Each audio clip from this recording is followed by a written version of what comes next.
Hello everyone, welcome to today's class. Today we will discuss about the topic meiosis. So what is meiosis? Meiosis is the cell division by which nucleus of a eukaryotic cell is divided twice but chromosomes divide only once. Meiosis occurs in the stamen and carpel of the flowering plant, and in higher animal it occurs in testes and ovary. What are the features? Features are reproductive mother cell of diploid organisms and zygote of haploid organisms divided here. Nucleus divides twice and chromosome divides only once. It produces 4 daughter cells where chromosome number of daughter cell becomes half of the mother cell, so it's called reductional cell division. So what are the stages of meiosis? Meiosis 1 and meiosis 2. Upper one is meiosis 1 and meiosis 2.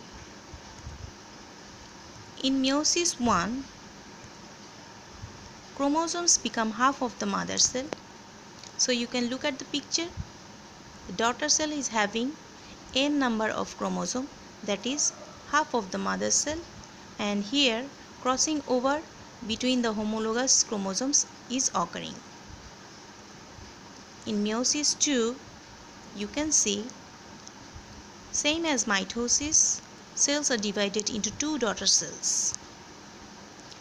So crossing over is occurring here, and we are getting 2 daughter cells from each cells. So altogether we are getting 4 cells where the cells are haploid in number. The mother cell here is containing n number of chromosome and daughter cell is also containing n number of chromosome. So from the parent cell in meiosis 1 we are getting 2 daughter cells while crossing over is occurring, and finally we are getting 4 daughter cells. Again, crossing over can occur in 2 ways. In the left side picture, the crossing over may occur like capital A and capital B combination, or small a or small b combination. Otherwise, it can occur like this: capital A, small b, or small a, capital B combination.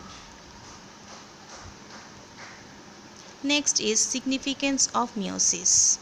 So what is the significance? The chromosome number is remaining constant generation after generation. During the formation of gamete, chromosome number becomes half of the mother cell.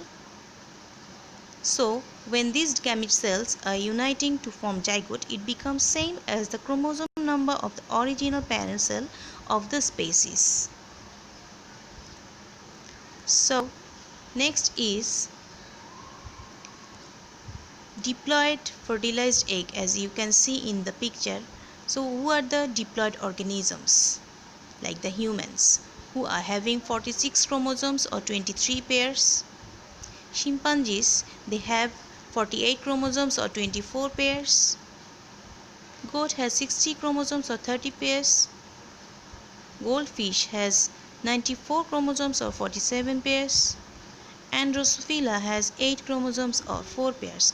All these are diploid organisms who are producing diploid cells in mitosis and haploid cells or haploid gametes in meiosis to produce the diploid organism again in next generation. So take a look back. Here the male or female is having 46 chromosome. While producing gamete, it is producing 23 number of chromosome, that is 1 pair of chromosome. And when the union between gametes are occurring, the fetus is containing 46 number of chromosome. Normal fetus is growing, and after that mitosis is occurring for the normal growth of the newborn baby. So what will happen if any change in the chromosome number occur or normal meiosis is not occurring? Then the change can be harmful and fatal.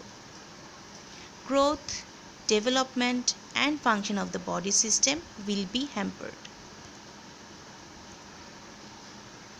So finally, meiosis is ensuring the appropriate amount of unique genetic information in the resulting embryo from each parent. So, thank you all for today.